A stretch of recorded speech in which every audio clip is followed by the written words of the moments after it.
Good morning, everyone. My name is MightyStream. Today is September the 20th, and I'm going to do your spiritual principle a day in a meditation.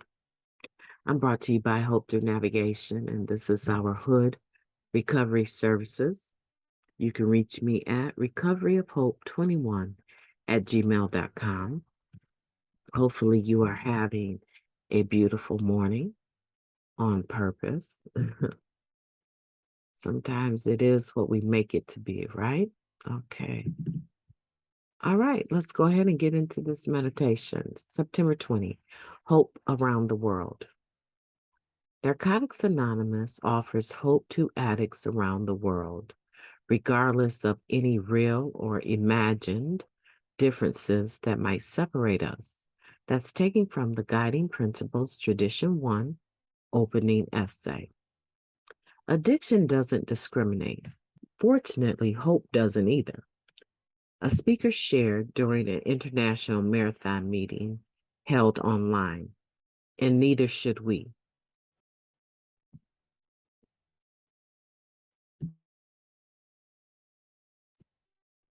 Our hope lives at the intersection of anonymity, unity, acceptance, and inclusiveness. We believe that any addict can get and stay clean in NA, no matter who we are, what we've done, where we live, or any aspect of ourselves that on the surface would seem to separate us.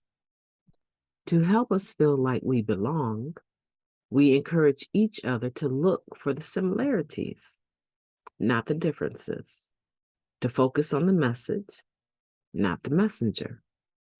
We strive to bring this openness to visitors to our home group and to meetings and NA events we're lucky enough to attend in unfamiliar settings with unfamiliar setups in other areas, in other countries, in other languages.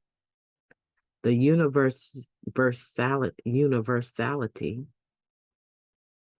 seems like to me it should say the universality, right, of hope in our program and our message doesn't diminish the fact that there are differences among us, real ones. As important as it is for us to take responsibility to see past our own differences, we have perhaps an even greater responsibility to be inclusive of others who may have experiences or identities that depart from the group's majority. Actively including others assures a place for each of us and elevates hope for all of us in the rooms. To give hope to those who feel intimidated or unheard by the majority, some of us find it important to establish meetings that embrace a similarity of experience or identity. There's room for this diversity of hope's expression within NA. Autonomy also ensures that addicts are able to find each other in ways that are welcoming and safe, and acknowledge the honor the similarities inherent within our differences. Let me reread that. Autonomy also ensures that addicts are able to find each other in ways that are welcoming and safe, and acknowledge and honor the similarities inherent within our differences. How beautiful is that? NA's message of hope is heard around the world. I am an integral part of this whole. Today, I strive to receive that message from whoever offers it and to take responsibility for carrying it to whoever needs it. I love this meditation. I am literally gasping for breath today. I'm not sure what's going on, but I do know that regardless to my physical condition, my spiritual condition is just blooming. I just feel really good when I do these meditations and the topics of them. Even though I'm not familiar, I'm not pre-reading anything, I'm giving it to you uncut, in real time. I'm reading them with you. I feel like the energy that I get from them is so healthy and so positive, and I hope that's the case for you too. We're talking about the spiritual principle of hope around the world. And we're talking about how no matter what seems to be the obvious differences, right? Regardless of any real or imagined differences that might separate us, Narcotics Anonymous is offering hope to addicts all over the world. And that it's our responsibility to ensure the universality of our program by being able to focus on the similarities and not the differences, being able to focus on the things that we hold in common, right? That's our responsibility to do that. So even when I'm sharing, because of the community that I live in, right? I know for a fact that me and my boys are going to experience some discrimination. And sometimes the people that are responsible for it, they're so used to being the majority, they're so used to their world that they're not really trying to be that way, but it is apparent that they are, right? And it's my responsibility to call attention to that because in general, the world is leaning more towards inclusiveness. Narcotics Anonymous has trained us to do that for years now. We've sat in rooms with people that we would normally not encounter in our day-to-day lives, all in the name of recovery. We've gone to conventions and events that do things differently, but we didn't focus on the fact that they did things differently. We focused on the fact that we were all similar and that we were all drawn to this one place at this time and place to experience recovery with each other. So when I'm sharing, it's my responsibility. I can share anything that's affected my recovery, but it's my responsibility to not highlight the differences so much, right?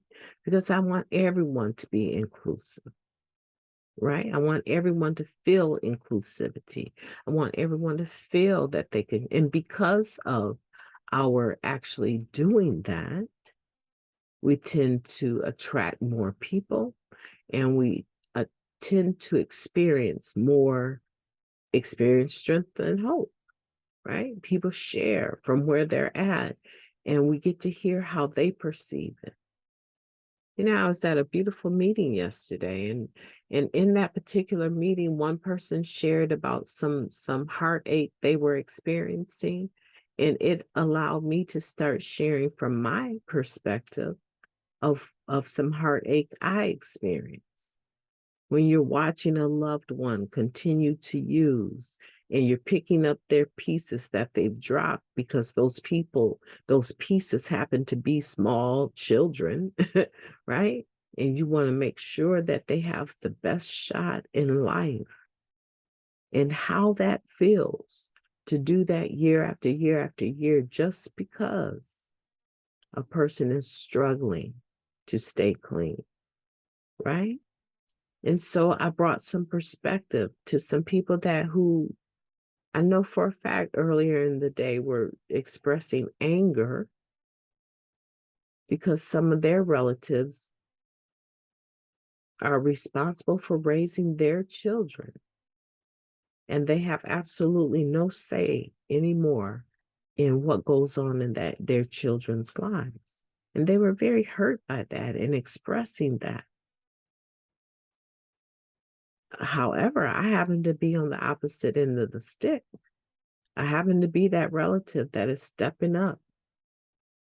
But I didn't make them feel bad. And we just happened to be in the same meeting.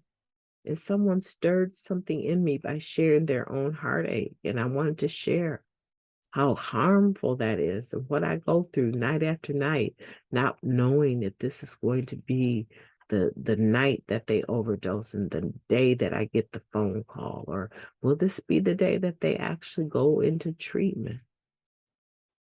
And how I can't allow that to affect how I continue the spirit in which I raise these children. I can't stop what I'm doing. I've started it. There's no stopping this. These are human beings, right? These are people, however young they are, that need molding and guidance. And so the inclusivity is about when I'm sharing, I make it where no one can really take offense at the things that I'm saying, because I'm talking about myself and I'm not targeting any particular group of people. Even in our format, we ask people, when you share, and this is where the topic of autonomy comes in. When you share, we ask that you not focus on the isms. We ask that you not sniper share. We ask that you not give advice or make suggestions to people. When you share, we ask that you focus on your recovery only. So here, this reading is making the comment that there's room within the rooms of Narcotics Anonymous for meetings to be established that embrace, I'm going to highlight it right here, that embrace similarities of experience or identity. Okay, so women can identify with each other probably more easily because we're female. There are meetings in my area that are for women. Now, I'm sure if someone that was born with the male gender identifies as female came to that meeting, they would be accepted. I'm pretty positive of that. There's some meetings that are just for men.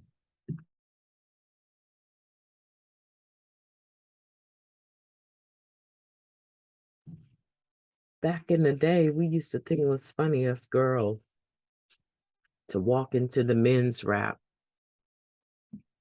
workshop just to see if they were going to allow us to sit in that meeting. We never got tossed out. We never got tossed out. And we were just doing it to be funny. But you know what? When we realized that these grown men were up there sharing their experience, strength, and hope, and they were talking about things that they were encountering with females, and they were emotional tears, and I mean, it was so much beauty going on in these shares. We excused ourselves because it was no longer a joke. It was no longer funny. We didn't need to be there, right? We weren't females that identified as being male. We were just trying to be funny, so we loved. And we never did that anymore. But we used to think that was quite funny. There might be a group that's set up in the spirit of autonomy, right? They might set it up and it's just for people that are maybe cancer survivors. I've never heard of it, but I'm assuming that it could be possible that someone would start an NA meeting for cancer survivors. And then people that have survived cancer would show up to that meeting. And this is just saying that there's room for meetings to be established that embrace similarities of experience or identity. because the spirit of autonomy is what is the spiritual principle. It's what we're talking about here. And we want to make sure that we're responsible for making certain that these meetings are inclusive and learn how to share in a manner that does not violate that. Because we don't want any addict to run out of a room because they feel somehow targeted because of the obvious differences. It's not uncommon for people of color to be in meetings where they are the only individual in that meeting of color, right? But also, it's not uncommon for that to work the other way around.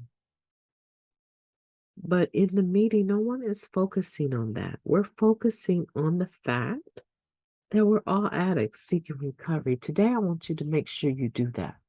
Whatever meeting you're starting to go back to, I want you to focus